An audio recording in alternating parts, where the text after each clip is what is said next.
はい、皆さんこんばんは。こんばんは。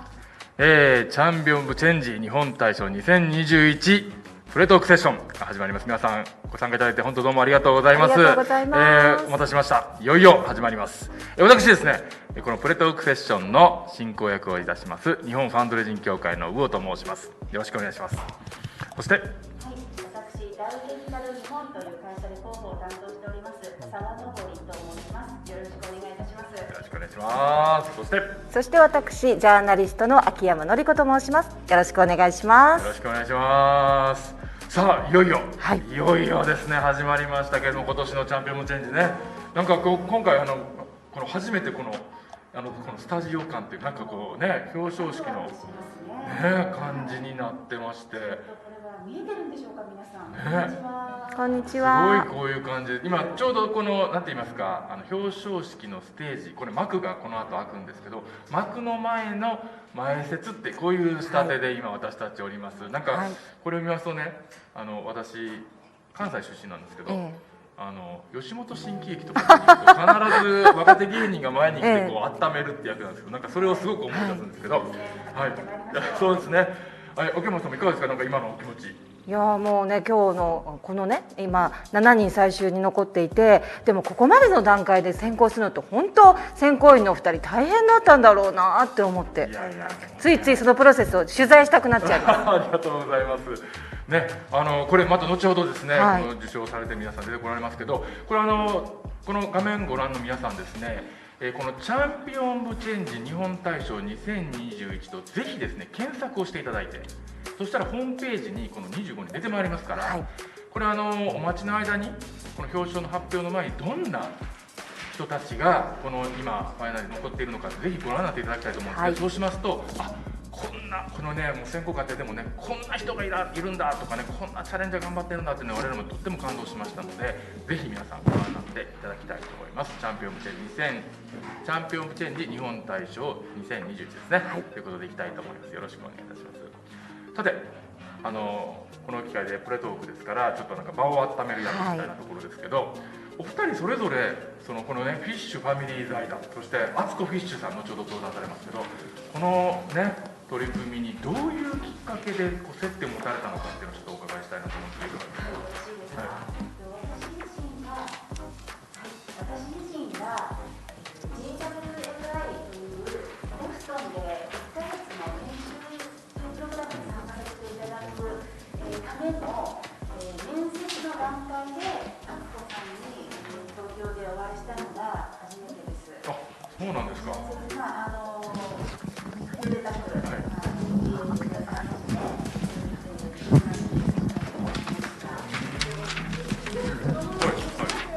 あります。はい。じゃあ、調整していると言ってるけど、多分ないけど。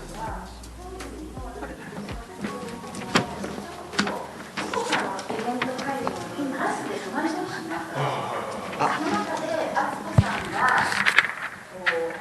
こんな素晴らしいプログラムをしてるんだと、ぜひ応援してくれと1分間ピッチトークですね。面白い。その話に乗ったうちの社長が、それは面白い、ぜひうちの社員を送り込むと言って JWA のプログラムを知ったというのと、この今回 CCJ チャンピオンオブチェンジジャパンアワードにも、わずかですけれどもスポンサーをさせていただくことになった、すごい、はい、敦子さんのもう瞬間のピッチトークの賜物でした。それの風麗さがあるんだ。1分トークでね、それを作るっていうのはすごいですね。秋山さんはどういうおつながりですか。フィッシュ財団との出会いのきっかけを作ってくれたのは魚さんです。私ですか。魚さんです。はい。ボストンに魚さんがファンドレンジング大会で行ってた時があったでしょ。でたまたま私もあの時出張だったじゃないですか。で一緒に向こうで会って、でなんかいろんなとこ連れてもらって、その時にちょっと面白い財団がレセプションしてるからって言われて、何にも知らずについていって、そしたら魚さんがここの財団すごく面白いことしてるから秋山さんぜひ取材するといいですよって言われて、そうなんだと思って調べてたら、この JWLI のプログラムのことを知って、面白いな、取材したいなっていうか、応募すればいいんじゃんって思ったんですよ。だから私の運命を変えた魚さんです。ありがとうございます。はい、あ、それで応募されたんですね。そうです。魚さんがきっかけです。確かにボストンで、いやね、ボストンでこのフィッシュファミリー財団って、ボストンにいっぱいいろんなね財団とか社会貢献やってる組織があるんですけど、ものすごくボストンの中で評価されてて、いろんなそのイベントにもね、地域の経営者とかいろんな人集まってね、私もそれすごく印象的で覚えてます。あ、そうです。そういうことだったんですね。でもそういう意味ではお二人ともこのチャンピオン・オブ・チェンジも関わってますけど、もともとJWLI ですね、はい、このボストンのなんか何週間か行くプログラムにも参加されてたわけですよね。はい、参加させていただきました。それってどういうプログラムなんですか？そうですね、おそらくタイミングによっていろいろ内容が変わっているかと思うんですけれども、私の時は約1ヶ月、ボストンの、一室をですね、もう借りていただいて、その中でもう研修というか合宿といいますか、ボストンでのいろいろな活動をされている非営利団体のリーダーの皆さんとお話をしたりとか、活動の様子を勉強したりだとかっていうで、最後に自分が持ち帰って何をしたいのかっていうことをこう本当にもう日夜ディスカッションする濃い経験させていただきました。あ、そういう感じなんですね。秋山さんも参加されたんですか？そうですね。で、どうでした？もう本当に一言で言うと、私はやっぱり一生の友人を得ましたね。そうやってルームメイトみんなでお部屋を借りてルームメイトと一緒に1ヶ月過ごすんですけど、私そういう生活、そのシェアハウスみたいなことしたことなかったので、はっきり言ってすごい不安だったんですよ。だけどものすごい楽しくて、あんまり大きな声で言えないけど、毎晩酒盛りして毎晩合宿で枕投げ状態でも、ちゃんとソーシャルのことで枕投げするみたいな。はあ、なるほどね。だからこれあれですよね、そのジャパンウーマンリーダーシップイニシアチブだから、フィッシュファミリー財団が応援して、その日本の女性のリーダーの人たちがボストンに行って、でそこでさまざまな交流や経験をして帰ってくる、こういうプログラムですよね。そうですね、私も秋山さんと一緒で、本当にその時にこう大人になってからこんなに、ね、仲良くなれる一生の友人って見つかるんだなと、本当にそれが一番の宝物です。なるほどね。ここは本当ね、チャンピオンズチェンジのこの表彰もそうですし、 JWLI もこのコミュニティがね、こう出来上がっていく感じっていうのが、日本でも海外でもこれすごく面白いなと思いますけれども、これ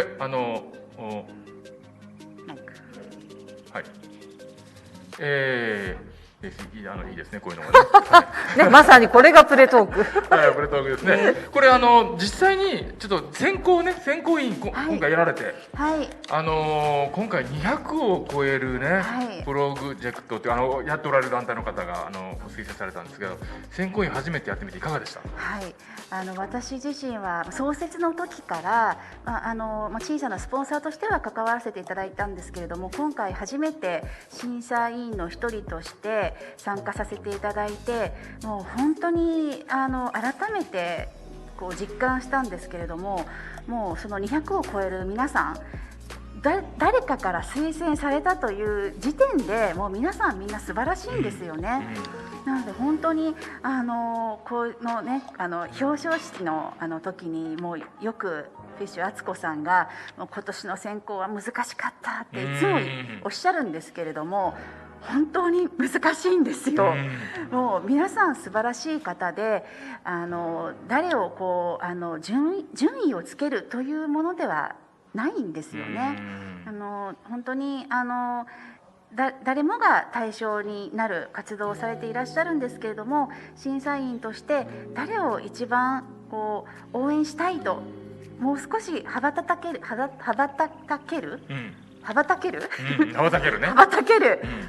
ずだと、こうなんでしょう、共感した人に賞を贈れるように頑張ってまいりました。その中で私は今回本当初めてで素人で勉強することばかりだったんですけれども、魚さんをはじめとした本当にこの道のプロの方がしっかりと目を光らせてですね、もうプロ意識を持って選考させていただきましたので、ぜひ皆さん楽しみにしていただきたいと思います。いやでも本当相当ねこれ議論しますし、最後はね本当に心を動くかっていうねところみたいなところもありますし、本当でももう全部賞をあげたいぐらいですよね。そう思いました。でもなんかあと秋山さんも今回、募集のところとかね、イベントとかいろんな形で、この裏方といいますか、運営側にも関わりましたけど、どうでしたか、振り返って。初めて、選考プロセスにもちょっと関わらせていただいたんですけど、私がすごい感じたのはこれやっぱ多選だし、で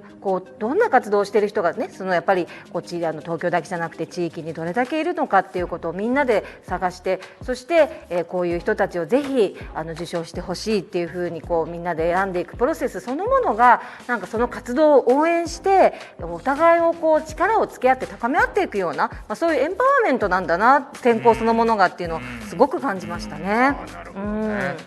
いいですね。なるほどな。はい、もう少しだけお時間あるんですけども、いかがですか。なんか秋山さんになんかご質問とかないですか。秋山さんは政治分野でのジャーナリストでいらっしゃるということで、もう最近ね選挙もありましたけれども、どうしたら政治の世界に女性の声がもっと力強く届くようになるんだろうかっていうのは、ぜひこの機会に。この衆院選でも女性議員の割合減っちゃったんですよ。それまでは一応1割程度いったんですけど 9% になってしまって、少し微減なんですけど、やっぱり政治を諦めないことだと私は思うんですよね。どうせ私が何か言ったって変わらない。これは女性が例えば何かの活動をするときに一般にも言えると思うんですけど、どうせ私なんかが何か言ったって変わらない、どうせ私が何かやったって社会は変えられないって思うんじゃなくて、それは全くそんなことなくて、何か思いを持って活動して仲間を広げてね、そしてやっていけば社会も変わるし、そして政治も変えられるんだっていうことを決して諦めないでもらいたいなっていうことだと思います。なるほどね。これ逆にどうですか。沢森さんに聞きたいのはですね、外資系でいらっしゃいますよね。そうすると私なんかずっと日本の企業で取材して日本の政治、日本の企業とかを取材するんですけど、外資系ってやっぱり女性がすごく当たり前のようにたくさん働いてて、女性の登用なんていちいち言わなくても自然に管理職にも多いじゃないですか。そういう企業から働いてると日本社会とか日本企業ってどういうふうにご覧になりますか。そうですね、私自身は外資系でのキャリアしか経験がないんですけれども、もちろん完璧とは言わなくて、個人的には女性だからどうかっていうようななんでしょう、差別を受けたような経験はないんですけれども、女性に限らず、障害者だったりとか LGBT だったりとかいろいろな種類のダイバーシティがありますので、もう本当にいろいろなバックグラウンドを持った方の声を事業に反映していくっていうことは外資系も日本の企業も変わらずある課題だとは思いますけれども、やはりでも日本の企業に勤めている友人の話を聞くと、なんだかダイバーシティの教科書の一章目に出てくるようなケーススタディのような話が本当にあるんですよ。あるんですよ。まだ驚くことも多いので、一緒に頑張っていきましょう、皆さん。いやでもね、この賞がね、またそういうことへのね、関心のジャッキにつながっていくとか、今回ね、たくさんの方ご応募いただいて、ご参加いただいてますけど、みんなでね、この雰囲気を変えていく一つになっていけばいいかなと思いますね。そういうふうにぜひしていきたいなと思います。じゃあ最後にぜひ一言ずつ今回の、ご応募いただいたファイナリストの皆さん、そして見ていただいているね皆さんに一言何かメッセージを。久保さんに質問するときはなかったぜひぜひいいですか。ちょっと最後の1分になっちゃいますけども、久保さん何年もこの賞に関わってこられたので、その中で何でしょう、関係する非営利団体のこの女性のリーダーシップのスタイルというか、何か変化を感じるようなことってありましたか。いやでもね、本当になんかこの十数年見てると、やっぱりなんかね、共感性みたいなことが連鎖しやすくなっている社会になってるなと。これ SNS の影響もあると思うんですけど、なんかいろんな人たちがなんか共感して協力し合う感じみたいなことの伝導スピードが速くなってる中で、やっぱり女性のリーダーがやっぱりすごくしなやかに人とか社会を巻き込みながらね、いろんな人の意識を変えていくっていう姿を見るケースがすごく多いっていう感じですね。それは本当感じますね。もうそれが本当にこの前説段階のですね最後の締めくくりのメッセージになるんじゃないかと思いますね。なるほど。はい、はいしなやかな女性のリーダーがたくさんこれから紹介されますので、楽しみにしてください。楽しみにしててください。じゃあよろしくお願いしよます。ろしくお願いします。始まります。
チャンピオン・オブ・チェンジ日本大賞プレトークセッションお楽しみいただきました。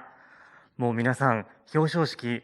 今か今かと待ちわびていらっしゃる頃ではないでしょうか。それではいよいよ皆様を表彰式の会場へとご案内したいと思います。準備はよろしいでしょうか。それではどうぞ。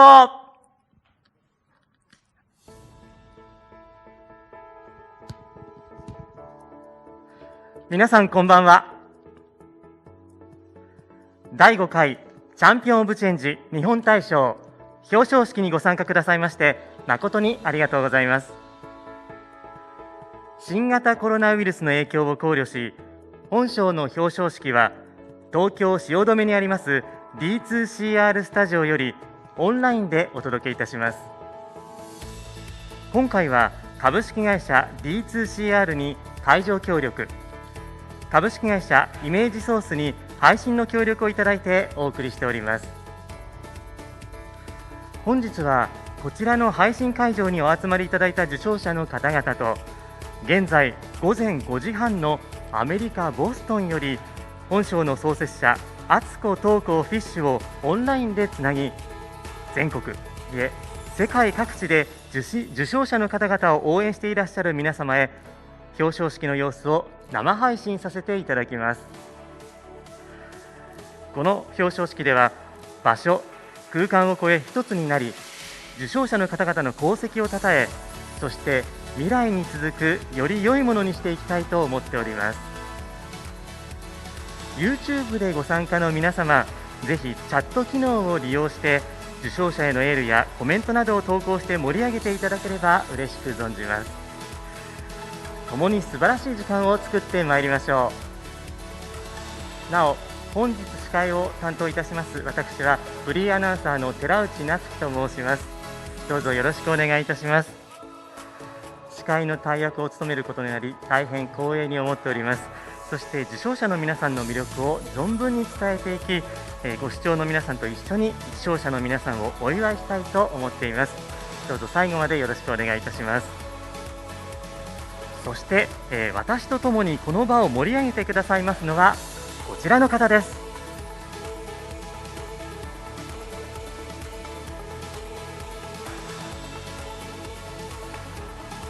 お願いいたします。皆さんこんばんは。ジャーナリストの秋山紀子です。今日は2人でこの会場を盛り上げていきたいと思います。どうぞよろしくお願いします。よろしくお願いいたします。皆様、表彰式はおよそ1時間のイベントです。表彰式に続き20時30分からはアフタートークセッションもご用意しております。どうぞ最後までリラックスしながらご視聴ください。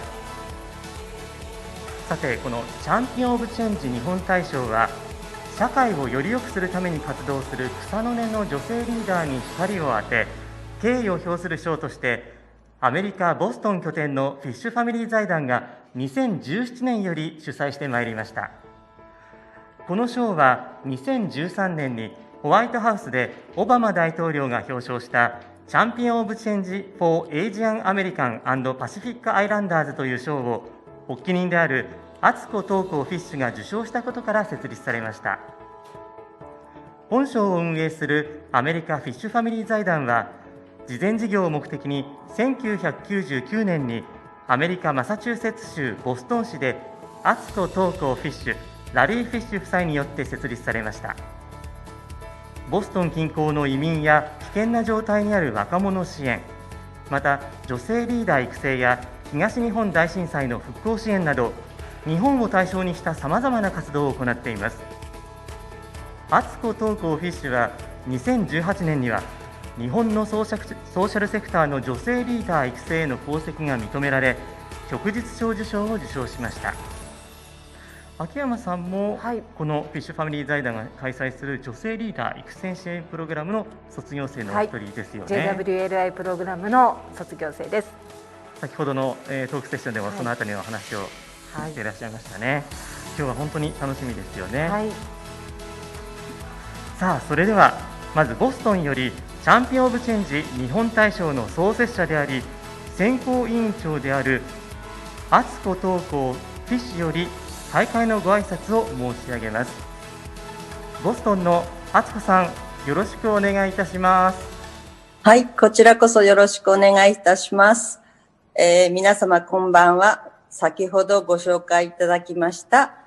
ボストンのアツコフィッシュです。今日はこんな素晴らしい、新しい形の表彰式で、なんかちょっと、ドキドキしています。たくさんの皆様にお集まりいただき、ありがとうございます。今ご紹介があったように、チャンピオン・オブ・チェンジ・ジャパンは、社会的に弱い立場にある、人たちを真摯に、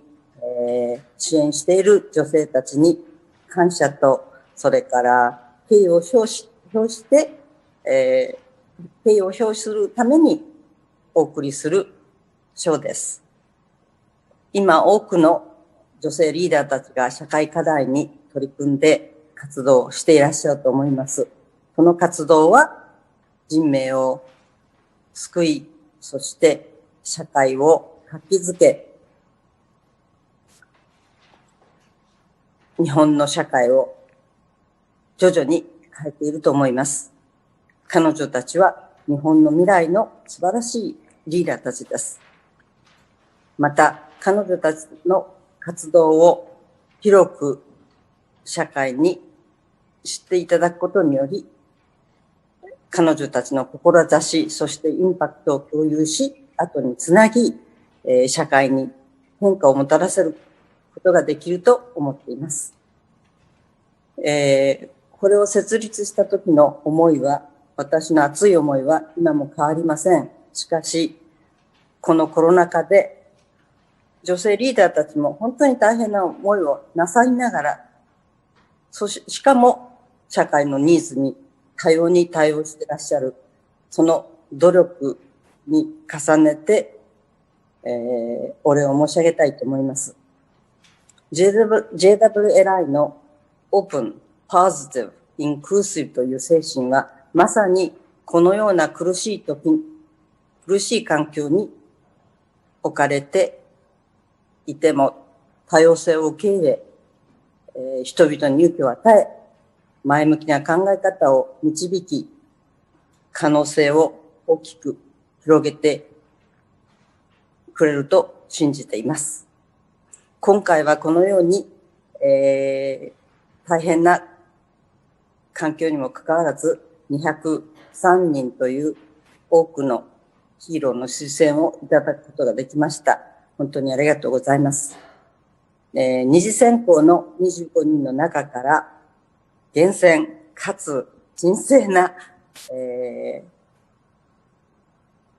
審査の結果、今日ここに7人の素晴らしいヒーローたちを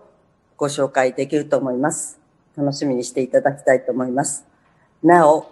例年通り受賞者の功績を称え、対象者には100万円、そして入賞者には25万円の賞金を贈呈いたします。そして今年はコロナ禍で大変な事情もあるので、第二次選考に残られた18人の方たちにも、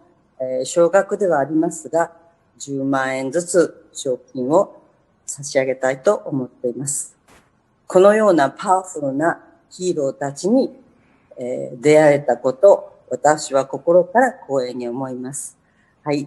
これからの発表、楽しみにしていただきたいと思います。ありがとうございました。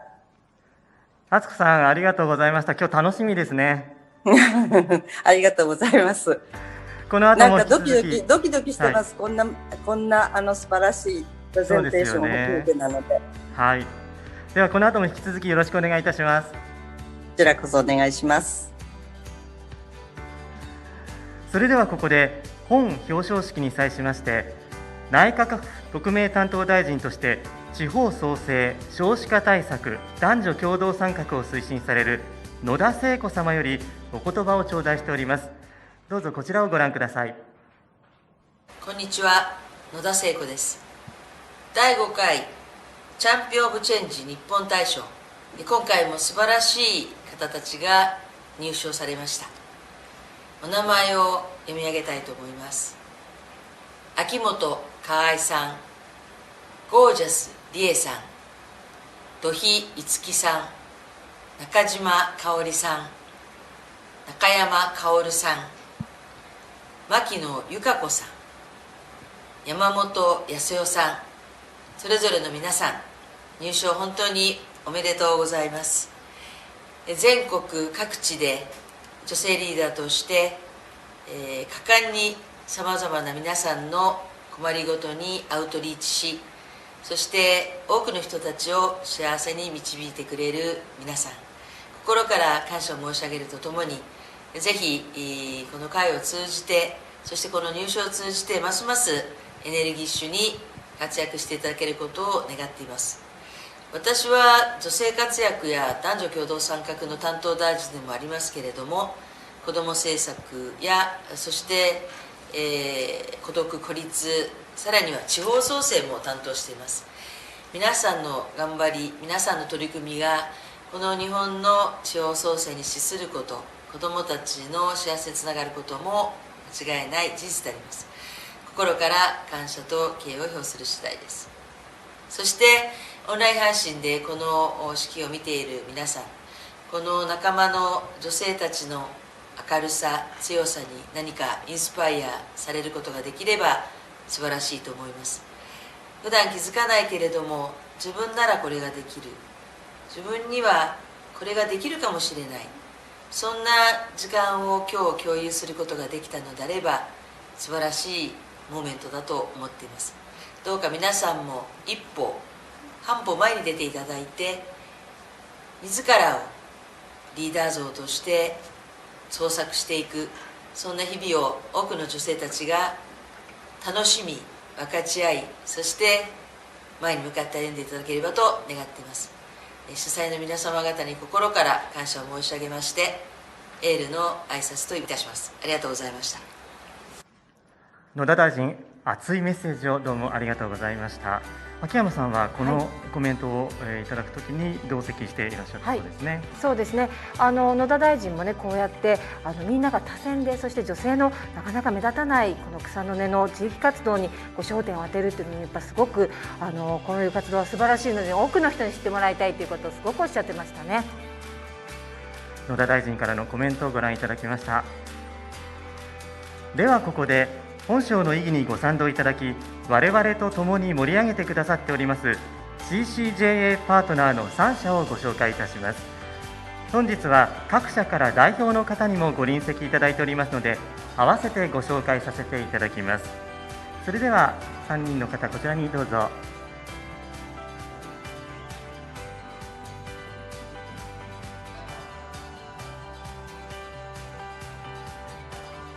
では上さん、もう少しこちら側に寄っていただけますか。はい、ありがとうございます。それではお一人ずつご紹介いたします。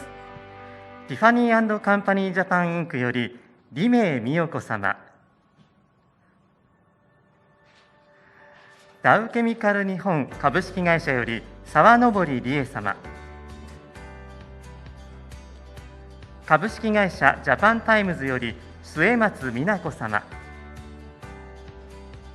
各社の皆様、ありがとうございます。どうぞよろしくお願いいたします。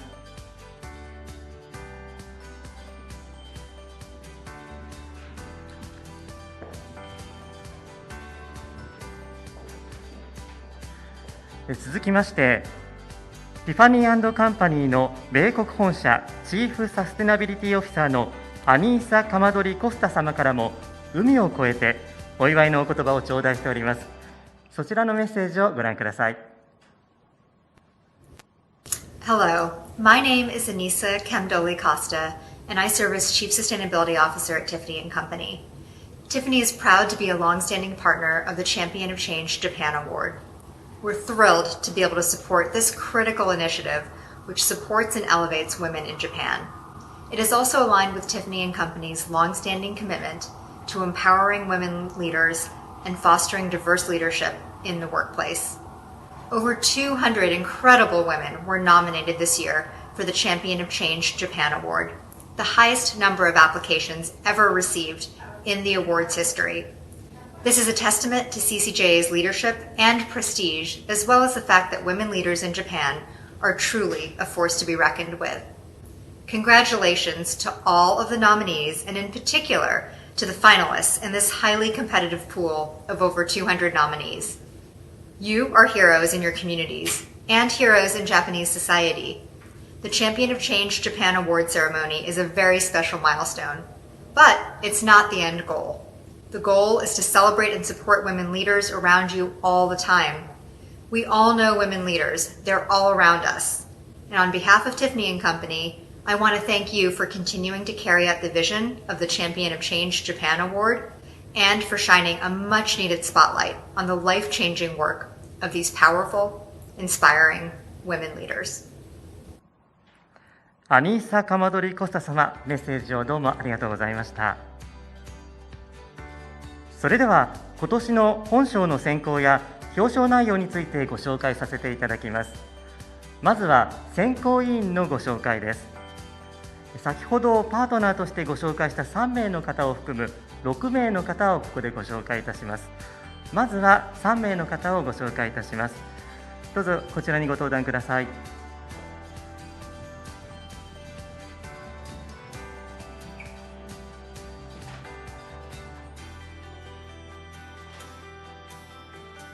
それではお一人ずつご紹介いたします。ティファニー&カンパニージャパンインクより李明美代子様、ダウケミカル日本株式会社より沢登理恵様、日本マイクロソフト株式会社より龍二玲奈様、選考委員3名の方をご紹介いたしました。どうぞよろしくお願いいたします。それでは一歩後ろに下がっていただけますでしょうか。続いて3名の方をさらにご紹介いたします。どうぞこちらにご登壇ください。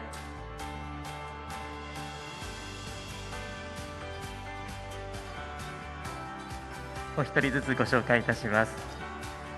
一般財団法人非営利組織評価センターより山田康久様、NPO 法人日本ファンドレイジング協会より魚正隆様、株式会社ジャパンタイムズより末松美奈子様、選考委員3名の方です。今日はどうぞよろしくお願いいたします。そして選考委員長は本賞の創設者であるフィッシュファミリー財団理事敦子東子フィッシュです。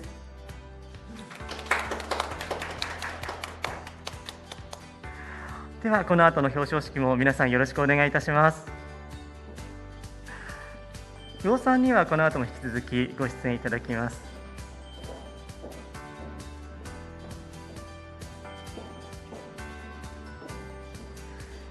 さて、チャンピオン・オブ・チェンジ日本大賞は今年で5回目を迎えます。この度全国各地から過去最高に上る203件に達する推薦応募がありました。一次審査を経て25名のリーダーが選出。その後二次審査会を経てこの度ファイナリストとして入賞された7名をご紹介できることを大変嬉しく思っています。そして今宵この7名の入賞者の中から選ばれた1名に大賞を贈るべく受賞者の発表および表彰を行ってまいります。はい、この7名のファイナリストの方たちの活動っていうのはまだまだ社会に広く知られていない活動がとっても多いんですよね。今日のこのプロセスを通じてお互いにこういう課題があるんだということを学び合い、そして高め合う機会になればいいなというふうに思います。そして例年選考委員を務められている魚さん、今年の見どころっていうのは何でしょうか。はい、今年ですね、皆さんもご存知の通りコロナがある中でもともとこの女性のリーダーの皆さんが取り組んでおられる課題って、例えば子どもたちの問題、障害者のこととかいろんなことですね、なかなか例えば学校とか現場とか入っていくのがもともとなかなか難しい中で頑張って活動しておられたところが中でですね、コロナが始まってそれが現場に入れないとかさまざまな困難に向き合っておられるっていうお話をですね、たくさん聞いて、そういう方たちがまさにチャレンジを続けておられるっていうところがですね、とっても印象的でした。そういう中で今回初めて25人のファイナリストの方に、3分ピッチをですねやっていただくっていうイベントもやりましたけども、そういう中でもあまりにも皆さんですねとっても大事なことをされておられるので、本当に選ぶのが難しい、毎年選ぶのが難しいと思うんですけども、今年は本当に難しくて、通常この本当のファイナリストはですね5名選ぶところなんですが、やっぱこれはもうどうしてもということで、今回7名選ばさせていただいたということでございます。難しい選考を経て選ばれた7名ということなんですね。楽しみですね。魚さん、ありがとうございました。では魚さんには一旦お戻りいただきましょ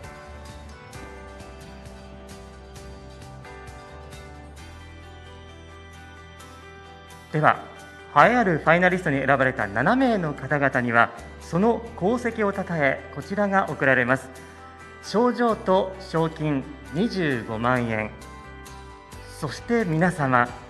こちらにもご注目ください。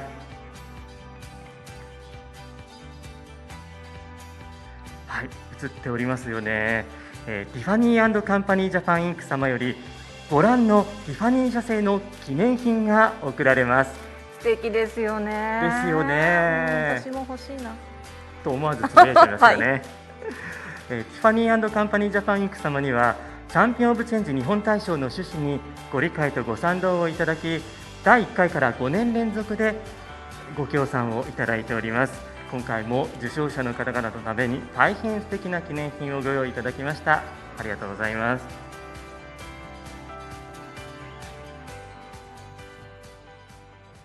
さあ、お待たせいたしました。いよいよ第5回チャンピオン・オブ・チェンジ日本大賞7名の入賞者の方々をご紹介してまいります。なお、来日が叶いませんでしたボストンの敦子東子フィッシュより、受賞者お一人お一人への熱い思いを届けるべく、海を越え時間を超えた画面越しのハイタッチで活躍をたたえる思いと今後へのエールをお届けしたいと思っています。はい。受賞者はお名前の50音順にご紹介させていただきます。それではまずお一人目の入賞者です。株式会社ブランケット代表取締役秋元香愛さんです。秋元さん、どうぞセンターにお越しください。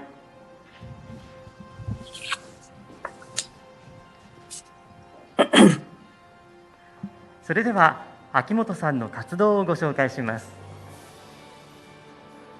株式会社ブランケットは、すべての人が希望を語れる社会を目指し、介護・福祉事業者に特化した採用・育成支援事業を展開。行政や業界団体とも連携しながら、採用力・実践力向上プログラムなどを実施し、人的課題・組織課題の解決に取り組んでいます。若者や介護職向けには、日本最大級の介護に志を持つ若者のコミュニティ、介護リーダーズを運営。介護に関する前向きな取り組みの発信や、介護に関心を持つきっかけとなるようなイベントを実施しています。それでは秋元さん、一言お願いいたします。ブランケットの秋元香愛と申します。この度は本当に素晴らしい賞をいただき、本当にありがとうございます。介護に思いを持っている本当に全国各地ですね、素晴らしい女性のリーダーが一人一人の暮らしを支えています。そして、私たち今回の賞としてここに代表として立たせていただいてますけれども、社員はもちろん介護リーダーズのコミュニティメンバー、そして全国すべての女性の介護に関わる人たちと共に受賞できた賞だと思っています。今回のこの受賞をですね、エールにこれからますます頑張っていきたいというふうに思っておりますので、今後ともどうぞよろしくお願いします。今日は本当にありがとうございました。ありがとうございます。では選考委員長の敦子東子フィッシュより秋元様に一言お祝いのメッセージとハイタッチをお願いいたします。敦子さん、はい、お願いいたします。はい、秋元さん、今もう日本は介護がとても大変な時代になっていると思います。若者の、介護の人材育成なさっている、とても大事なことだと思います。そして株式会社を立ち上げられたこと、すごく新しい発想で勇気があるかと思いました。本当におめでとうございます。はい、ハイタッチ。ハイタッチをどうぞ。ありがとうございます。ちょっとうまくいってごめんなさい、うまくいってないですね。ちょっと難しいところはありますが、はい、うまく伝わったのではないでしょうか。本当におめでとうございます。頑張ってください。ありがとうございます。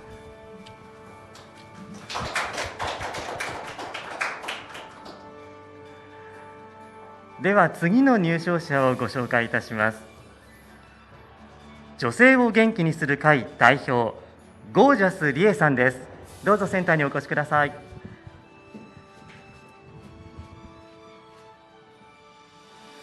ゴージャスさんの活動をご紹介します。沖縄県那覇市を拠点にボランティア活動、女性を元気にする会の代表を務めているゴージャスリエさん。2015年1月に負の連鎖を断ち切ることと女性の自立支援をコンセプトに立ち上げました。現在は食料支援を通して孤立世帯や困窮世帯とつながり、ヒアリングした中から必要な情報を提供し、行政やその他の機関につなぐことで自立に向け支援しています。そして沖縄で起きている現状と問題提起を発信し、現状を知ってもらうことで、できる人ができることをする、ゆいまーる、助け合いの形を作っています。ではゴージャスさん、一言お願いいたします。こんばんは。女性を元気にする会のゴージャスリエです。今回はファミリー財団の皆様、そして関係者の皆様、このような機会をご提供くださり本当にありがとうございます。心から感謝申し上げます。そして受賞者の皆様、本日お会いできるのをすごく楽しみにしておりました。このご縁を大切に、これから皆様と情報交換をしながら、沖縄にないものを皆様から提供していただき、情報発信に努めていきたいと思います。本当に今日はこのような場をありがとうございました。ありがとうございます。では選考委員長の敦子東子フィッシュよりゴージャス様に一言お祝いのメッセージ、そしてハイタッチです。お願いします。はい、ゴージャスさん、今日は沖縄からいらしていただいてるんですね。はい、ボストンともつながりたいと思います。沖縄はやっぱり本土から少し離れていて、女性の自立、それから孤立、いろいろ問題があると思う。この方たちをしっかり支えていただいているの、とても嬉しく思います。これからも頑張っていただきたいと思います。さっきのハイタッチあんまりうまくいかなかったので、今回ちょっと頑張ってみます。あ、まだダメ。ハイタッチうまくいきません。ハイタッチをお願いします。どうするの？はい、そのまままっすぐ、はい、出していただくとつながるのではないでしょうか。はい、ありがとうございます。おめでとうございました。ちょっとハイタッチには苦戦しているようですね。はい、どうしてもボストンとつないでいるわけですからね。この空間を超えて時間を超えて素晴らしいですね。そうですね。では3人目の入賞者をご紹介いたします。トランスジェンダー生徒交流会主催者の土肥いつきさんです。どうぞセンターにお願いいたします。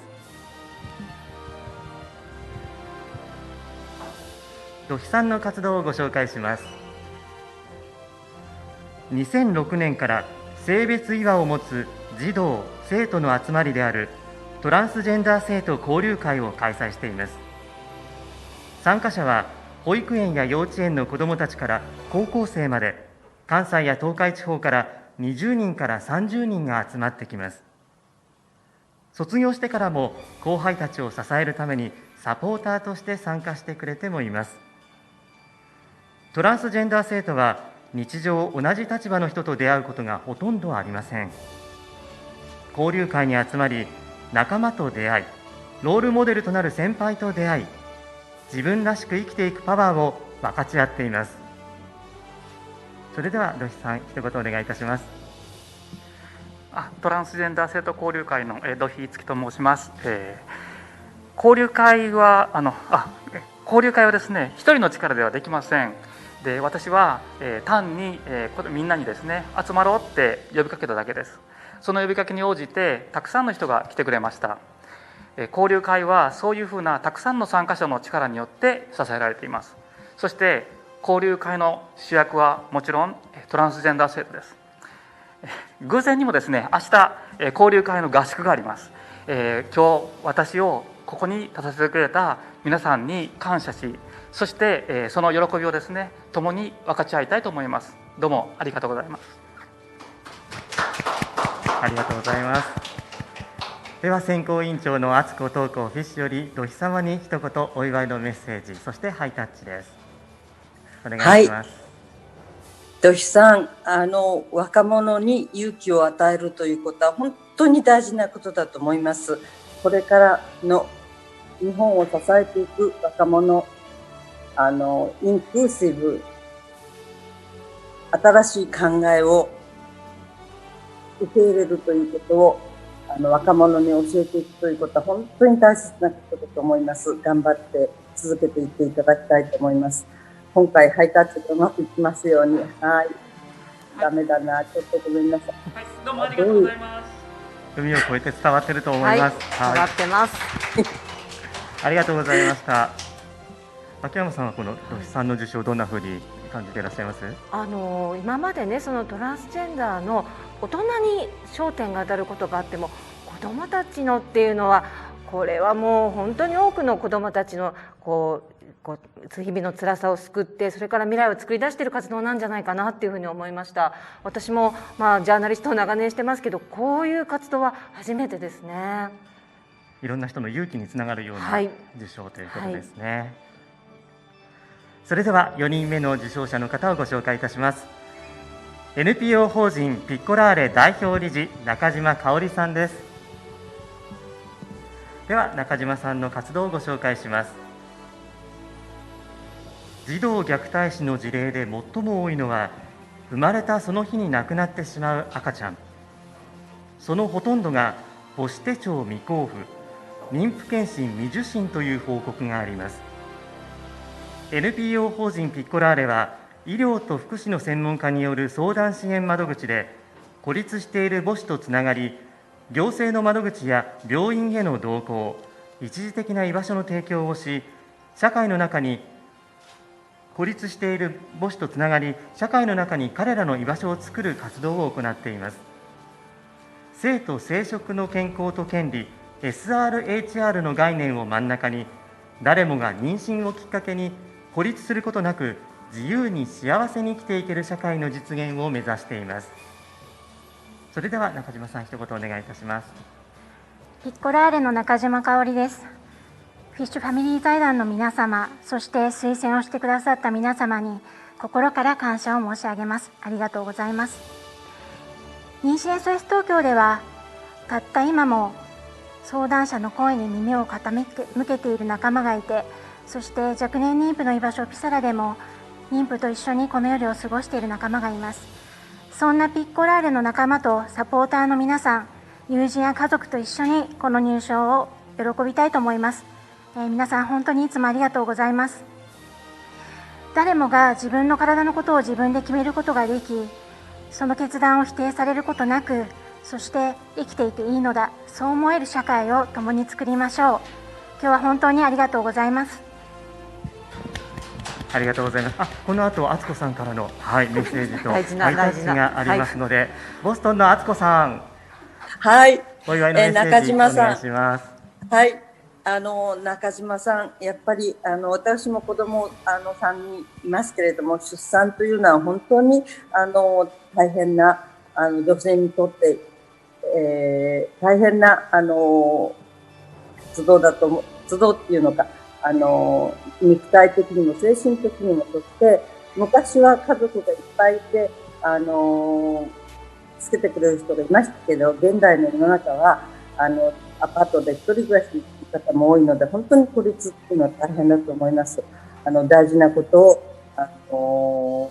日本の社会に広めていただいているので嬉しく思います。母親として中島さんのに心から賛同いたします。ありがとうございます。今回こそハイタッチがうまくいきますように。できた。そちらの向きですね。できました。はい。ありがとうございます。中島さん、どうもありがとうございます。おめでとうございます。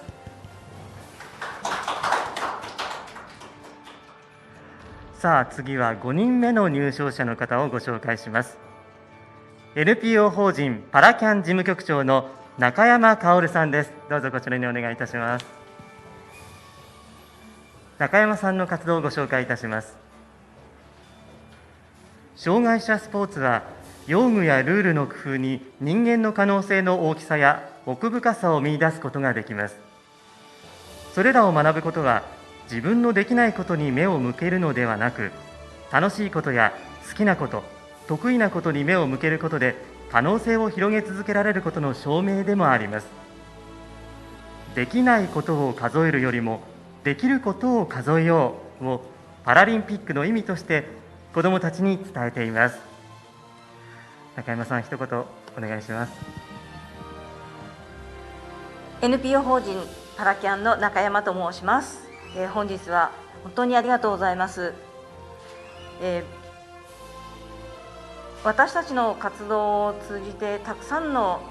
子どもたち、障害のある子どもたちと出会えています。そしてその障害のある子どもたちが将来に夢を持って一緒に活動をしてくれています。私が今日ここに立たせていただけているのは私と一緒に頑張ってくれている仲間たちのおかげです。はい、私は彼らに対する感謝の気持ちがもうバーッと溢れています。そして、今日こんな場を作ってくださいましたフィッシュファミリー財団の皆様、そして関係者の皆様に心から感謝を申し上げます。ありがとうございます。中山さん、ありがとうございます。では選考委員長の敦子東子フィッシュよりお祝いのメッセージそしてハイタッチです。はい、中山さん、スポーツを通して障害のある子どもたちに勇気を与える、とても素晴らしいことだと思います。日本の社会はまだまだ障害者に対する、理解が足りないと思うので、若者から教育をしていただくこと、とても素晴らしいと思います。もう一度ハイタッチ頑張ってみますね。はい、こんな感じ。そちらの向きです。はい。ちょっとハイタッチまたうまくいかないですね。ごめんなさい。うまくいってますよ。うまくいってます。はい。はい。ありがとうございます。中山さん、おめでとうございます。今年は東京パラリンピックも開催されましたから非常に注目された分野でもありますよね。でもそれがやっぱり一過性に終わることなく、こうやって地道に活動を続けていくっていうのがやっぱりとっても意義あることですよね。そうですね。そういった方にぜひもっと光が当たってほしいですよね。はい、では次の入賞者をご紹介します。次の入賞者は株式会社デフサポ代表取締役牧野由香子さんです。センターにお願いいたします。牧野さんの活動をご紹介します。今の日本では聴覚障害児の教育環境に格差が起きており、言葉を年齢相応に習得できない子どもたちが数多くいます。しかし言葉を習得できないと思考力が育ちません。もちろん勉強も難しく、結果として社会参加ができない方が大勢います。幼少期にしっかりと言葉を獲得し、自分で物事を考えられるだけで将来の可能性は格段に広がります。根本解決のためにデフサポでは0歳のうちから親御さんにどう関わって言葉を教えたらいいのかを分かりやすく伝える教材を言語レベルに合わせてセミオーダーメイドで作成しています。では牧野さん、一言お願いいたします。株式会社デフサポの牧野由香子です。本日はこのような素敵な賞をいただき、心より感謝しております。ありがとうございます。そして何より弊社のスタッフの皆さんの力がなかったら、私はこんな風になかなかできないので助かっています。そしてサポートをしてくださる皆様、最後に普段弊社を信じてついてきてくださっている南城寺の親御さん、皆さんに本当に心から感謝したいと思います。ありがとうございました。牧野さん、ありがとうございます。ボストンの敦子さん、はい、ぜひお祝いのメッセージとハイタッチをお願いします。牧野さん、ご自分も大変なを乗り越えながら、その難聴者の方たちのためのその教材を作られているというところが、私は素晴らしいと、目の付けどころが素晴らしいと思います。そして先ほどの中山さんと同じように障害のある子どもたちを助けるということは本当に世の中必要なことだと思うので、これからも続けていっていただきたいと思います。はい、ハイタッチ頑張ってみます。どうかな。あ、できました。しっかりと届いてますね。届いてる届いてる。ありがとうございました。はいありがとうございま牧野さんありがとうございました。おめでとうございます。さあ早いもので最後の入賞者のご紹介となりました。7人目の入賞者はこちらの方です。認定 NPO 法人オリーブの家理事長山本康代さんです。どうぞセンターにお越しください。山本さんの活動をご紹介します。私の心は虐げられ傷ついている女性と子供のそばにあります。そして自分も他人も愛せない寂しい人に寄り添います。心の貧困から生まれた DV 虐待被害者、居場所がなくなり貧困に陥った孤独な女性と親子、自立し笑顔が戻るまで丁寧にサポートしています。私は主に心理カウンセリングと啓発セミナー、そして心理の研究で貢献させていただいております。誰一人虐げられることなく希望を持って生きることができますように。では山本さん一言お願いいたします。オリーブの家の山本康也です。皆さんよろしくお願いいたします。私たちが助けている女性や子どもっていうのはほんの一握りなんですけれども、確実に助けていこうと思って丁寧にサポートをしております。どんなに難しい課題であっても活動を続けることということがまず一番大事だと思っています。そして私たちだけの力じゃなくて、今日出会った多くの女性のリーダーたち、そして世界にもいる同じ思いを持っているリーダーたちと一緒に手を携えて、これからは大きな活動もできるのではないかと期待しております。みんなでバタフライ効果を狙っていこうと思っています。今日は本当にこのような機会をいただき、関係者の皆様本当にありがとうございました。山本さんありがとうございます。それでは選考委員長の敦子東子フィッシュより山本さんに一言お祝いのメッセージをお願いします。はい、山本さん、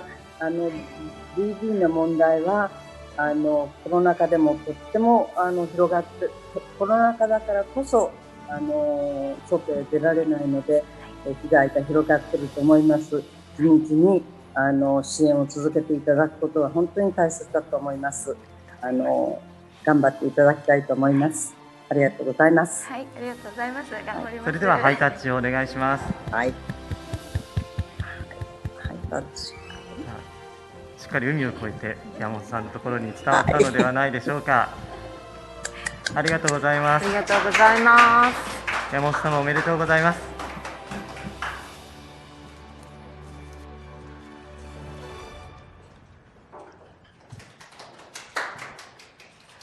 以上7名の受賞者の方々をご紹介いたしました。ご視聴の皆様も受賞者の方々へ今一度画面越しではありますが盛大な拍手をお願いいたします。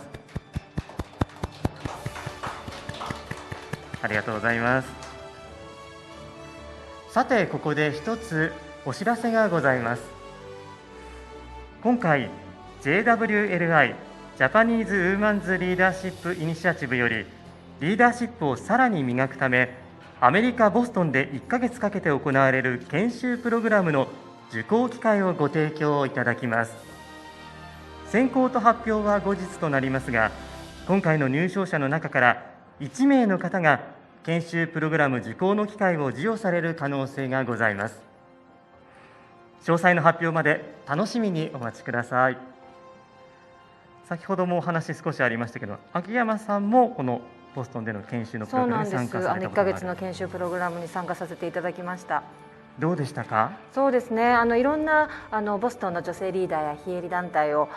訪問したり、いろんなディスカッションをしたり、そして1ヶ月合宿生活なので、やっぱりね、その一緒に参加する仲間と本当にその一生のこの友情を得られたというか、やっぱり同じその社会をどうしたらいいかっていうことを熱く語り、そして励まし合うその友情を友人たちができたっていうのが私の本当に一生の宝物です。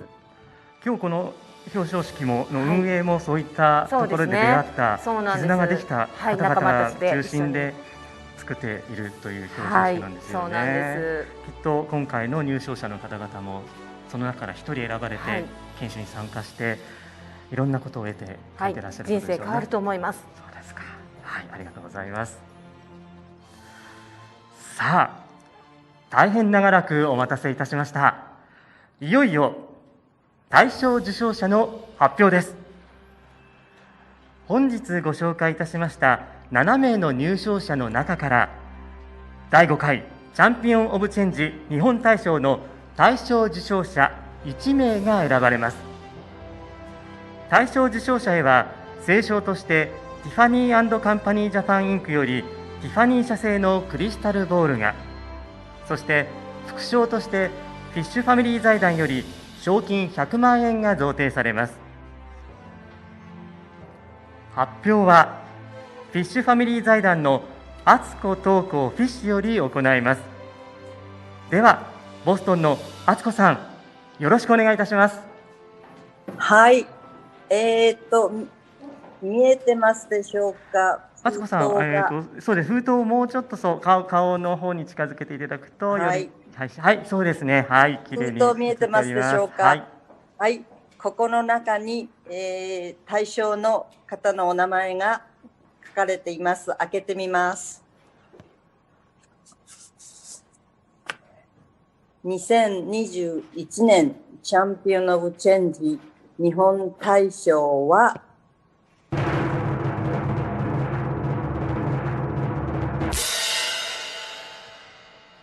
牧野由香子さんです。おめでとうございます。おめでとうございます。見事大賞を受賞されたのは、株式会社デフサポ代表取締役牧野由香子様です。どうぞこちらにお越しください。牧野様、どうぞセンターにお越しください。じゃあ秋山さんはこちらの方にお越しいただいて、ではこれより表彰式に移りたいと思います。まずはフィッシュファミリー財団ジャパンプログラムマネージャー草野由紀より賞状が授与されます。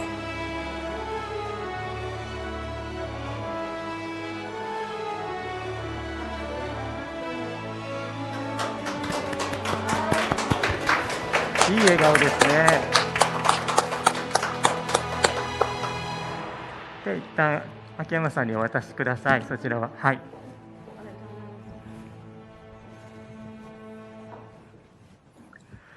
さあ続きましてティファニー&カンパニージャパンインク社長ディメイ様よりティファニー社製のクリスタルボールが贈呈されます。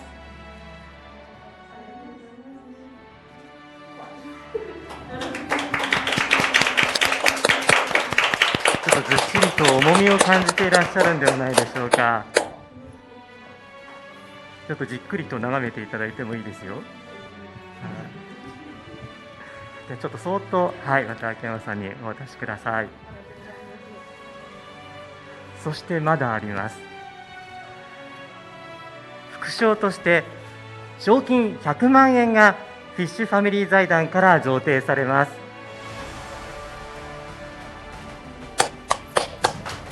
おめでとうございます。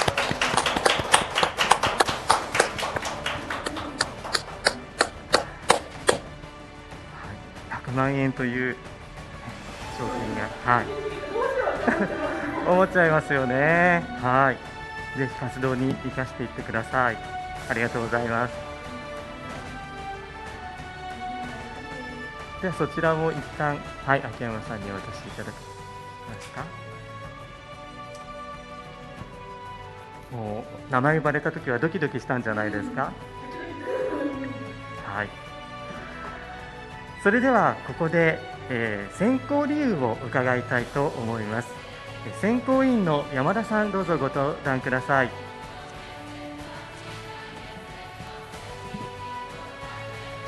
では選考理由をお願いいたします。はい、牧野さん、大賞受賞おめでとうございます。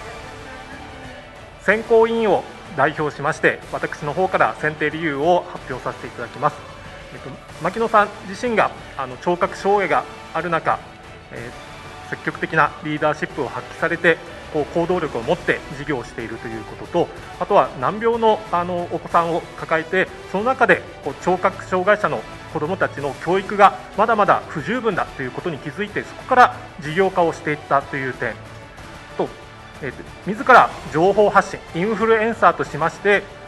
聴覚障害のある方の生活、ライフスタイル、そういったところを発信して、広くこういったことを、活動を知っていただくという情報発信力、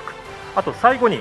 特にこういった障害のある方が自ら起業をして、株式会社を立ち上げて経営をして、そういったところがなかなかまだ日本では少ないという中で、自らロールモデルになってそういったことを行っていくというところ、本来であればこういった活動というのは福祉の領域になりますので、非営利組織でやるところをあえて株式会社で行ったという、そういったところのロールモデル、そういったところがこの選考委員皆さんで高く評価をしまして、今回チェンジオブ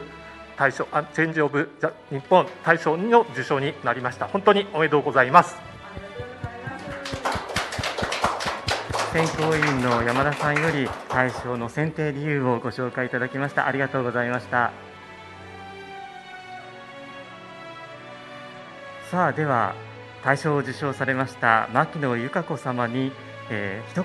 スピーチをいただきたいと思います。心の準備は大丈夫でしょうか。じゃあマイクをお渡ししますね。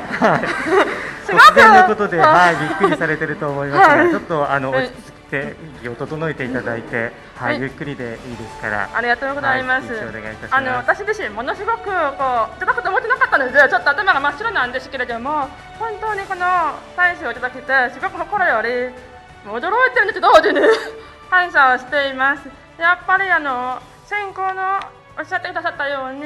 聴覚障害があるとか障害者があってなかなか起業をしてたりとか社長になっているっていうロールモデルが私自身も探したけれどもなかなかいなくって、私自身も一つ誰かの、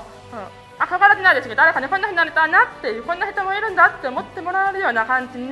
これからも頑張っていきたいなっていうふうに思っております。引き続きぜひ応援のほどもよろしくお願いします。牧野由香子様より喜びの声をいただきました。おめでとうございます。では選考委員の方からもお祝いのコメントをいただくことにしましょう。選考委員の龍二さん、よろしくお願いいたします。本当に心からおめでとうございます。とっても嬉しいです。障害があっても普通教室で一緒に学べるですとか、障害があっても一般社会で共に働けるですとか、インクルーシブ社会の本当にモデルを作ってくださっている、特に難しい公教育に入っていかれているっていうところに全員でものすごく深い感銘を受けました。どうかこれからもたくさんの子どもたち若者が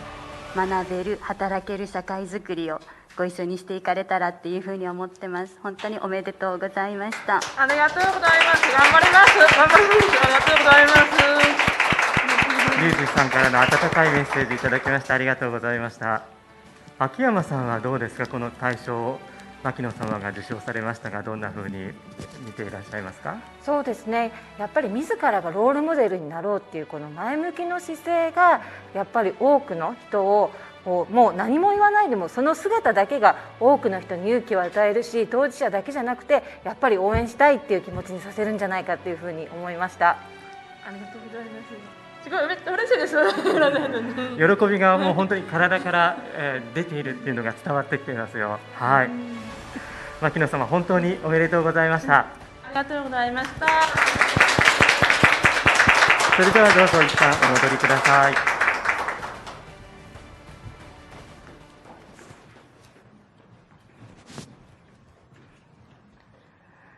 第5回チャンピオン・オブ・チェンジ日本大賞はご覧いただきましたように株式会社デフサポ牧野由香子様に贈られました。今一度画面越しではありますが、視聴されている皆様、どうぞ牧野様に大きな拍手をお願いいたします。どうもありがとうございます。さあ、早いもので表彰式も閉会に近づいてまいりました。それでは閉会にあたりまして、この賞の創設者であり選考委員長である敦子東子フィッシュより閉会のご挨拶として日本全国の皆様へ御礼の言葉、エールをお送りさせていただきます。ボストンの敦子さん、よろしくお願いいたします。はい、今日は本当に素晴らしい7人の方のパッション、信念、そしてその行動に感銘いたしました。特に大賞を取られました牧野さんは、ご自身も視覚、ハンディキャップ、多くのハンディキャップと困難を乗り越えて、しかも他人の、そして子供の痛みを理解し、それを支援し、そしてそれを教育の場に広げていくという、行動力、そしてリーダーシップ、それから今秋山さんからもありましたけれども、起業して、新しい、ローモデル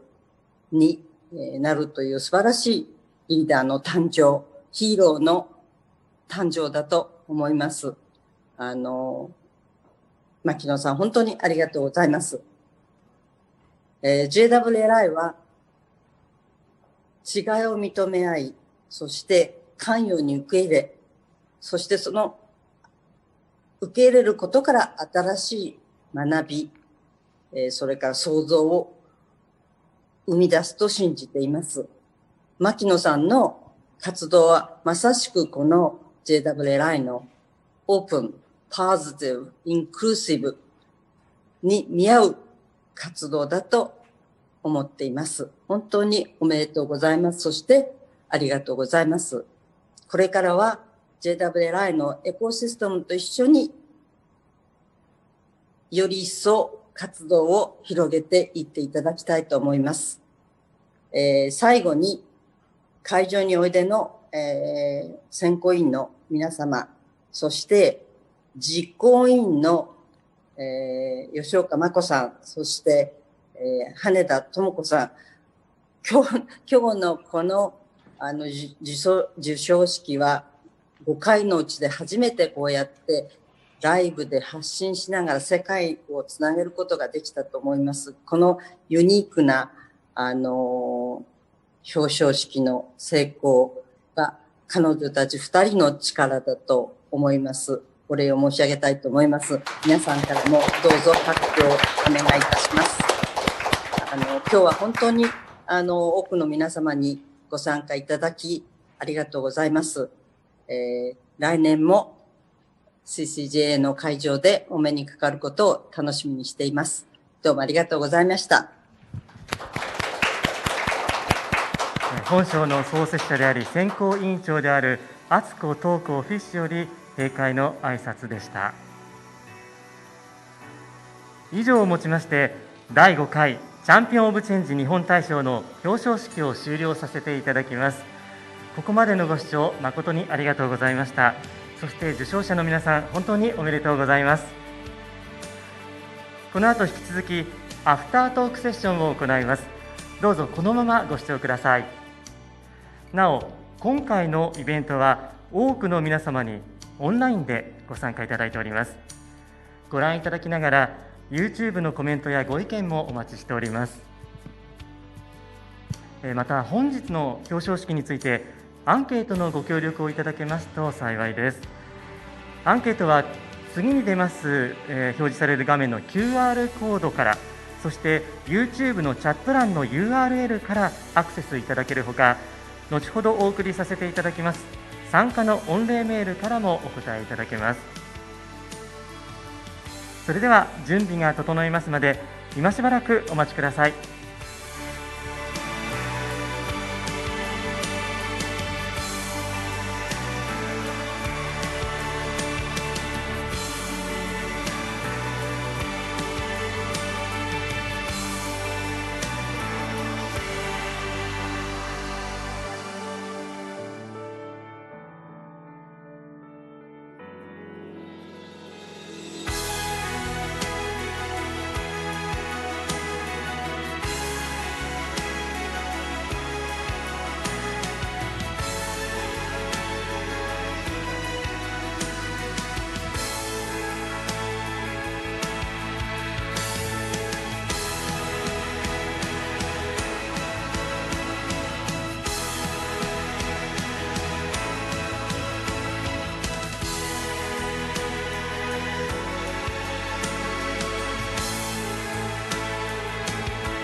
皆様お待たせいたしました。ここからの時間は今年のチャンピオン・オブ・チェンジ日本大賞アフタートークセッション、今年の CCJA を振り返ってをお送りいたします。長年この賞に関わっていただいておりますベテラン選考委員の山田さん、龍二さん、魚さんに審査のプロセスや今年の入賞者を通して得た気づき、感じたことなどをお話しいただきます。それでは3名の方、こちらにお越しください。オンラインで参加の皆様にはこの賞についてさらに知っていただきまして、皆様の身近で活動されているリーダーを思い出して、ぜひ来年第6回に推薦ご応募いただければ幸いです。それではここからの時間は山田さんに進行役をお渡しいたします。どうぞよろしくお願いいたします。はい、じゃあ座りましょうか。はい、改めて選考委員を行っております非営利組織評価センターの山田と申します。隣が日本マイクロソフトで社会貢献を担当しております龍二と申します。はい、日本ファンドレジン協会の魚と申します。よろしくお願いします。よろしくお願いいたします。じゃあここから約30分アフタートークというところでお話をさせていただきたいと思いますが、お互い長年この委員をされておりますけど、今回の表彰式昨年から比べてかなりパワーアップしたところがありますけど、ぜひまずはこの表彰式の感想などから、じゃあ龍二さんの方からよろしくお願いします。ありがとうございます。今年昨年からコロナでオンラインでっていう新たなチャレンジで、昨年やっぱり初めてのオンラインの表彰式、すごく乗り越えるものがたくさんあったなと思って、でも今年は素晴らしかったなって、1年間でこれだけ世の中でみんなで敦子さんもまるでいらしてくださるかのような、バーチャルな式ができてすごく良かったなって、きっとオンラインであることで全国のそのリーダーを支えていらっしゃる皆様とも同じ時間を共有できたんじゃないかなっていうことと、あとその JWLI エコシステムの皆様がその運営全部を支えていらっしゃるっていうところも本当にあったかかったなと思って、すごい心地いい時間を過ごさせていただきました。そうですよね、オンラインだからこその素晴らしい式になったと思いますが、じゃあ魚さんはいかがですか。はい、この仕立てというかね、こういうスクリーンでこんな感じで本当に会場みたいになってるのがまずね、すごいですよね。すごいなと思って、私もねイベントよくやるんですけど、なんかすごい真似たいなと思いながら見てましたけど、やっぱ今回も振り返って思うんですけど、やっぱりなんかこの敦子さんのこのチャーミングな感じがすごい印象的だなと、ハイタッチが合わないってこっちから見てると合ってる感じがするんですけどああいう感じとかね、やっぱりなんかこのチャンピオン・オブ・チェンジとね JWLI って、なんか見ながら今日思ったんですけど、なんか一つの大きな家族ができるみたいな、これさっきねおっしゃってましたけど、吉岡真子さんとかね、羽田さんとか、この運営をされてる方ももともと JWLI でボストン行った卒業生の人たちがやってたりとかありますし、今回授賞式もこのね彼女、牧野さん受賞されましたけど、ここにやっぱりスタジオにいらっしゃってる他のファイナリストの皆さんがね、本当に温かく称えて喜び合ってっていうこの感じとかが、やっぱこういうのがなんかすごいいい空間だなと思って感じてました。そうですよね、本当に皆さんで作り上げて、本当に素晴らしい方がファイナリストになった、その方の活動を皆さんにぜひ伝えたいという思いが伝わるような表彰式になったと思います。本当にこの一連の表彰式も含めて、先ほど魚さんもおっしゃったけどプロセスも含めて、本当にこのフィッシュファミリー財団さんが体現しようというエコシステムみたいなすごい感じるところがあるんですけど、実際長年この表彰の選考委員とかされていまして、この賞、特に今年の表彰のプロセスとか選考のプロセスいかがでしたか。松田龍二さん。なんか回を重ねる中で、当初日本で、女性がリーダーシップを発揮して社会課題を解決するってもうなんか難しいことだらけの、だからこの賞続くのかなっていうなんか不安が皆様の中であったと思うんですよね。歴代携わってくださってた選考委員の先生方も長年このソーシャルセクターでやってるからこそのその女性が行うっていうところは難しいって、だからこんなになんか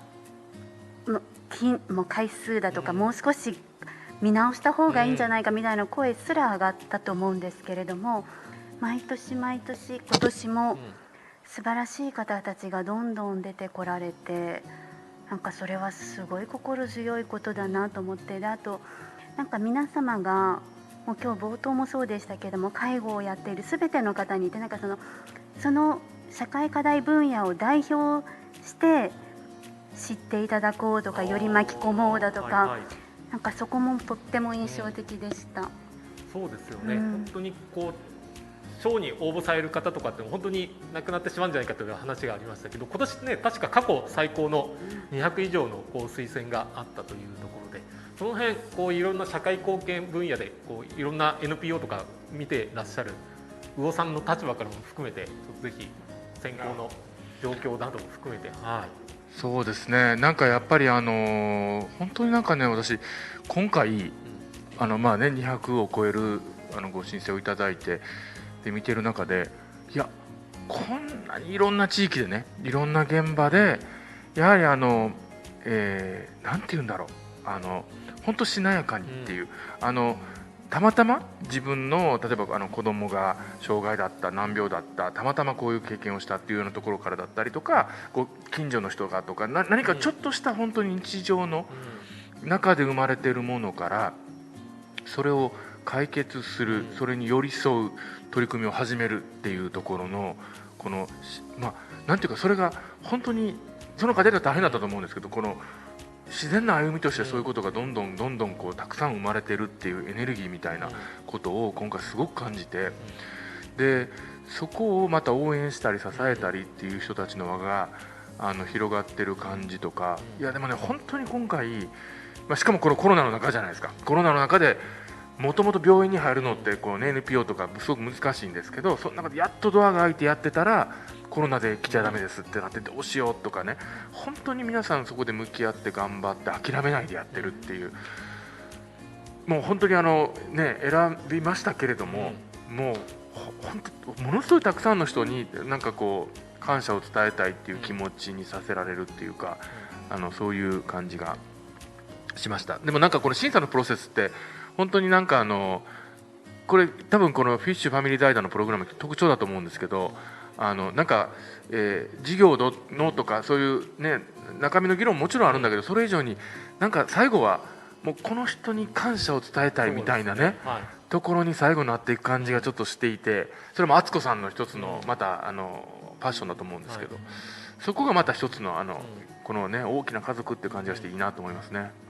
そうですね、どうしても今NPO セクターとかでいうとなんか成果とか求められてしまって実績というところが結構重要視されてしまう中で、このフィッシュファミリー財団この賞自体がその敦子さんの思いを持って、やっぱりその暮らしの中で気づいてしまったそういった問題に対して解決をしていこう、そういった実行力のある女性リーダーを表彰していくってかなりユニークな活動だなというふうに思ってますけど、そういったの先ほど魚さんもこのしなやかな女性のリーダーシップというような話があったんですけど、日本マイクロソフトさんも女性の活躍支援とかいろんな社会貢献でされてたりすると思うんですけど、そういった点から見ても今回とか含めて過去の賞上がってきた方々のその女性のリーダーシップとかっていうのは、ゆうじさんどんなふうに日本のそういった女性のリーダーシップとか感じられていますか？本当私前任者も前々任者もずっとその女性のエンパワーメントって取り組んでるんですよね。日本マイクロソフトで初めて社会貢献を立ち上げた、その時のきっかけは海外からの執行役員だったんですけれども、経団連の会合に行って何百人もいる中で自分一人が女性だったって、これは一体何なんだろうっていうところからだったらしいんです。歴代先輩方から伺うと。で決して今もいろんなジェンダーギャップですとか、いろいろなその数値的なところからもいろいろなことが進んだけれども、でもまだ難しいっていう中で女性がリーダーシップを発揮するって本当に素晴らしいことだなと思って、で皆様東京まだしも地方は一層難しかろうって、その人の巻き込みが女性が何をっていう、その聞いていただくところから、言語のところから、しきたりのところから難しかろうっていうところをしなやかにされてらっしゃる。で今回その選考プロセスでインタビューとかっていうところでいろいろな方のお話を伺う中で、でも先ほど上さんもコロナの話されましたけど、誰一人コロナだからこれができなかったっていう言葉が出なかった。そうですね、確かにそれはすごいって思いました。ですね、そういったコロナを言い訳にせず、やっぱり自分たちが取り組もうと思った課題とかそういった問題に対して真摯に取り組んでいる方は本当にすごい多かったなっていうのは感じたところですよね。はい。その辺新型コロナの状況なども踏まえて今魚さんが感じて日本の NPO というか社会課題の状況とか。そうですね、いやでもまさにコロナで活動しにくくなった現場ってものすごく多いと思うんですよね。でもその中で逆に例えばiPad みたいなタブレットを使ったりオンラインでっていう中で新しいチャレンジができている団体もあったり、あともう一つこれなんか最近聞くんですけどSNS でね、昔だったちょっと前だったらコロナ前だったら美味しいご飯食べましたとか、旅行行きましたとかって言って載せるのがまあ普通じゃないですか。でもそれ載せられないじゃないですか、コロナで。で割とこれなんか SNS のマーケティングの専門家の方がおっしゃってたんですけど、なんか誰かのために何かしてるとか、こんな困ってる人がいますとかっていうことを発信する人が相対的に増えているみたいなことがあって、つまりソーシャルメディア上がそうした誰かのために何かするっていう言葉の多分量が増えてるみたいなところもあるので、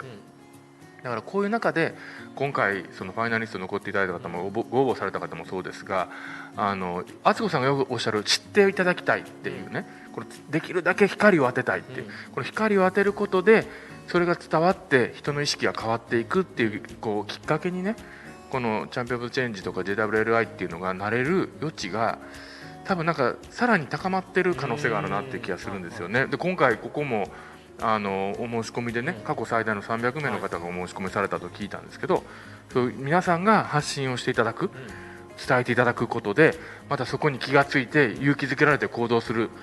我々の見えないところで頑張ってる人たちがどんどん生まれるっていう、これですね。なんかここがやっぱりなんかここから生まれるとすごくいいなと思いますね。そうですよね。本当この新型コロナ状況でいろいろ発信をしていくことの大事さとかって感じの中で、今回のプロセス僕一番良かった25名のピッチコンテストで、本当に今日もちろん7名の方の素晴らしいスピーチを聞いた、こんな課題があるんだっていうのは視聴された方も皆さんいろいろ感じたと思うんですけど、それの倍以上の25名の方々の取り組みとか、あとは日本でこんな問題があるんだとかっていうのを知っていただくことができたっていうのが本当に素晴らしい機会になったなというのは、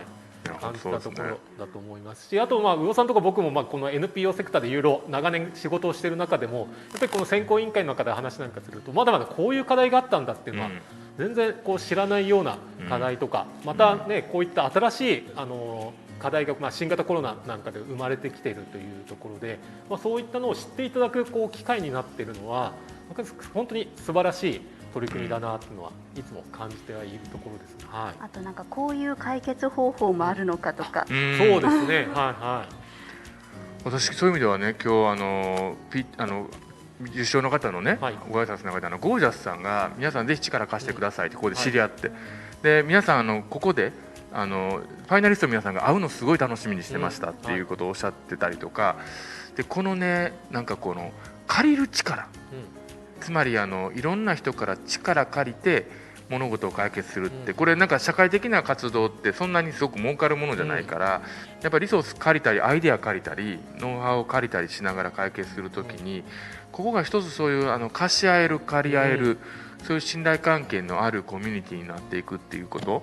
がなんかすごくいいなっていう気がして、そこがその女性のリーダーがここにも100人を超える今まで JWLI とかチャンピオンズチェンジの人たち受賞者いるんですけども、そこがハブになっていろんなこの日本社会の借り合いみたいなことでの問題解決が進んでいくとすごいいいなと思ったりしますね。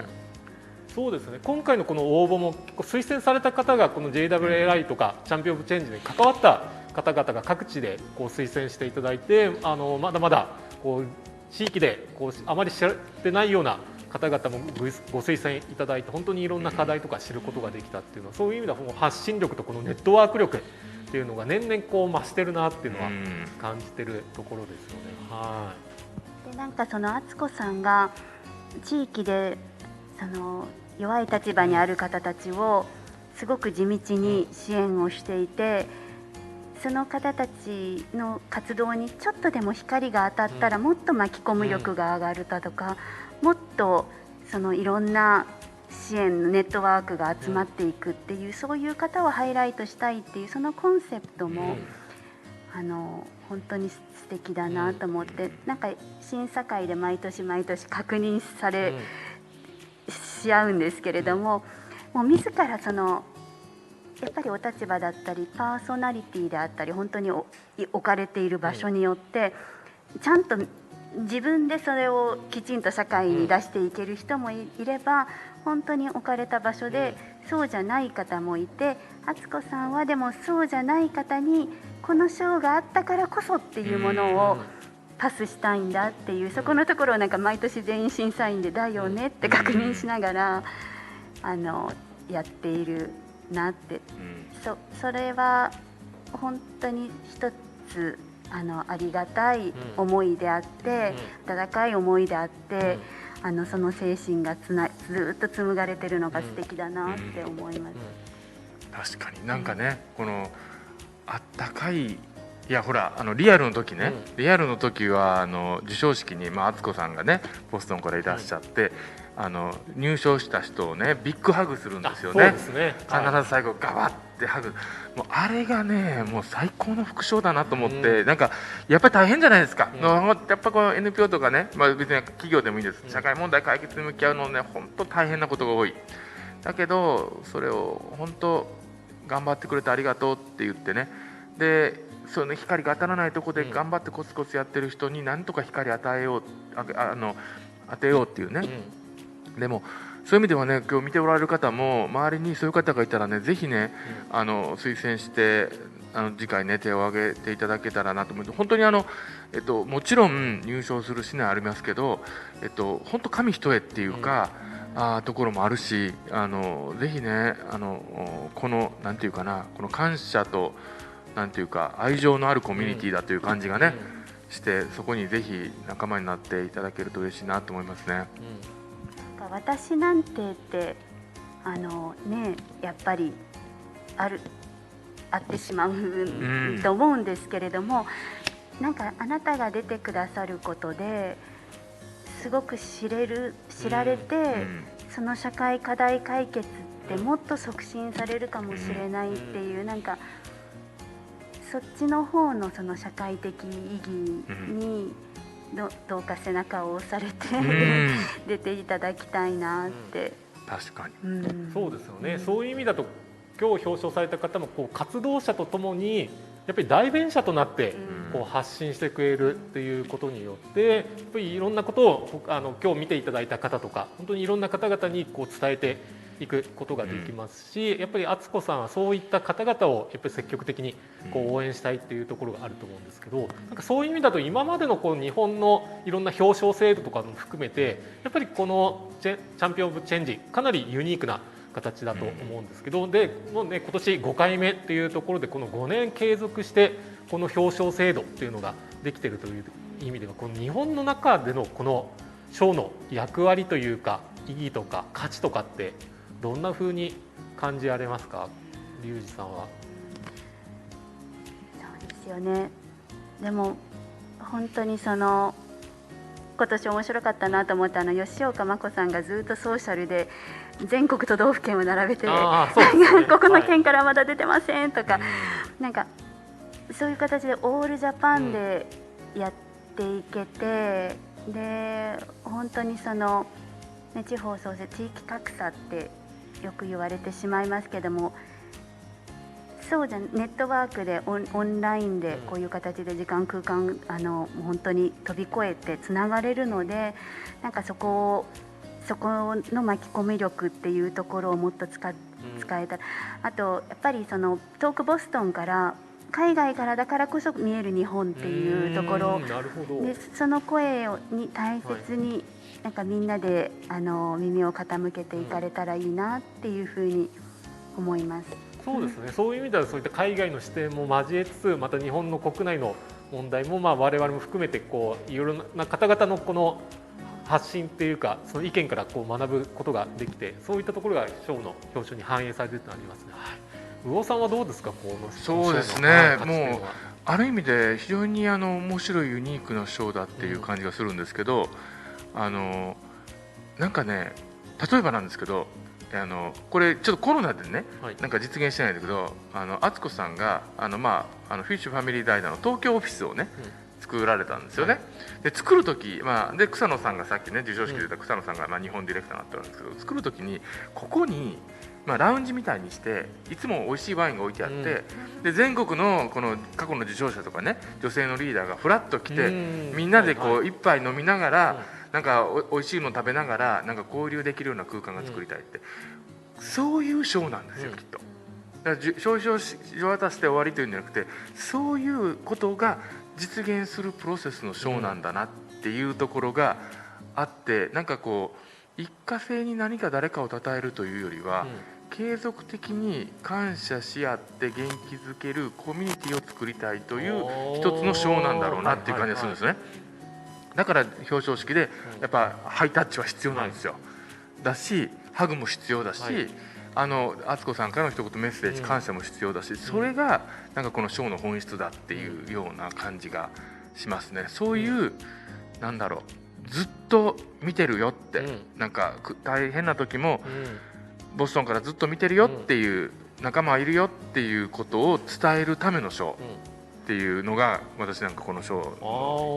面白いところだなって感じします。そのコミュニティを作るための賞って面白いですね。なんかそこのなんかすごくそれはもう本当に大共感で、過去、審査のプロセスの中で悩んだ時に、その選考に残ってらっしゃる方、活動してらっしゃるのと同じ分野の活動者、JWLI のネットワークの方からアドバイスを個人的に聞くこととかあって、もう山ほどそのいいところをいっぱい言ってくれるって、こんな素敵ななんかネットワークの中でみんなで支え合って、そのいいところをもうたくさんアピールしてもらえるような仲間って素敵だなと思って、だからなんか本当にお一人お一人がどんどんつながっていく素敵なエコシステムなんですよね。そうですよね、そのエコシステムに皆さんこう視聴されてる皆さんもね、来年はぜひ推薦という形で参加することも、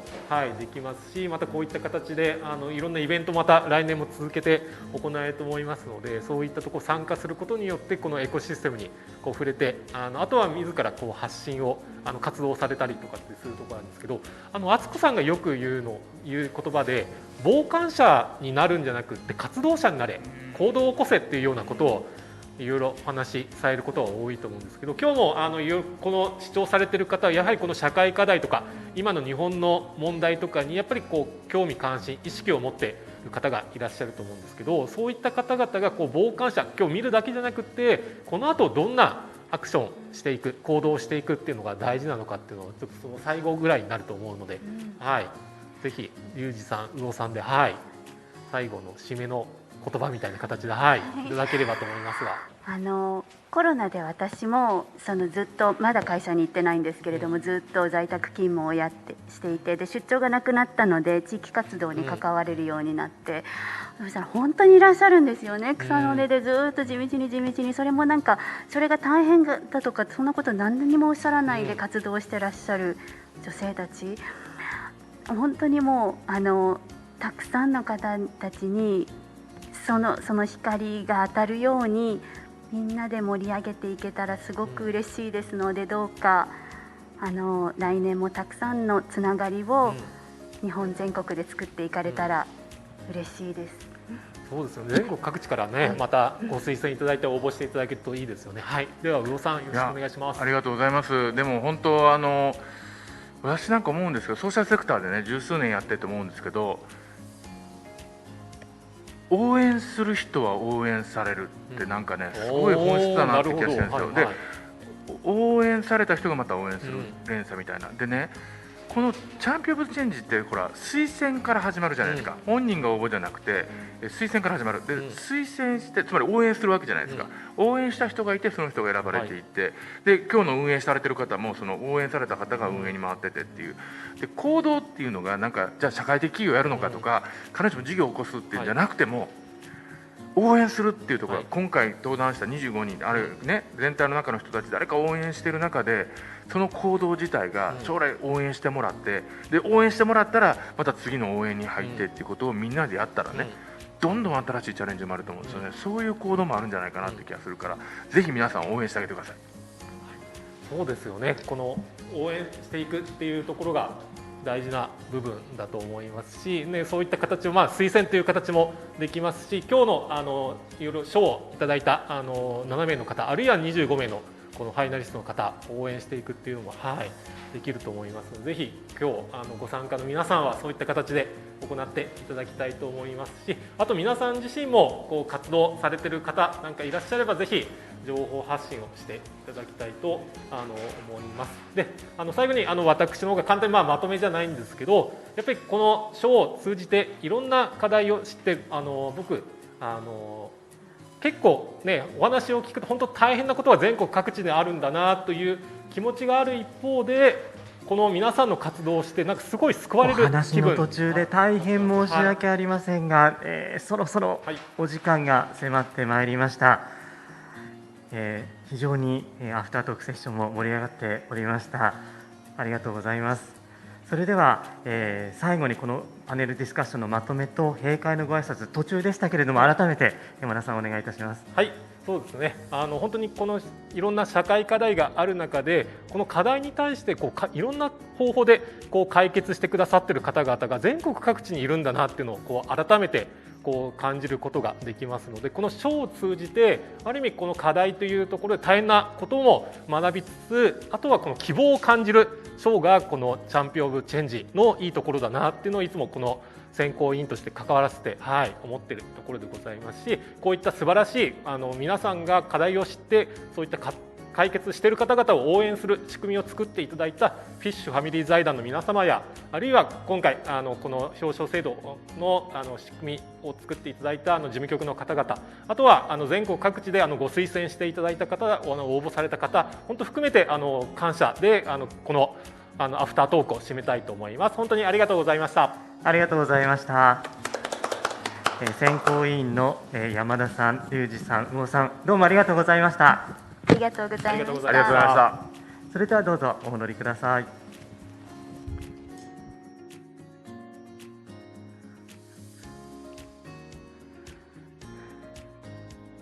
皆様お楽しみいただけましたでしょうか。以上をもちまして第5回チャンピオン・オブ・チェンジ日本大賞表彰式を終了させていただきます。カメラの向こうでご視聴の皆様、長時間お付き合いくださり誠にありがとうございました。なお、本日の表彰式についてアンケートにご協力いただけますと幸いです。アンケートはチャット欄の URL からアクセスいただけるほか、後ほどお送りさせていただきます参加の御礼メールからもお答えいただけます。日本国内では新型コロナウイルスの状況がやや落ち着きを見せているものの、オミクロン株の出現でまだまだ心が落ち着かない日々が続いております。来年はどうか皆様が安心して活動に取り組むことができる世の中となるよう祈念いたします。そして次回もまたチャンピオン・オブ・チェンジ日本大賞にご参加くださいますことを関係者一同心よりお待ち申し上げております。本日は長時間最後までお付き合いくださり誠にありがとうございました。また来年お会いしましょう。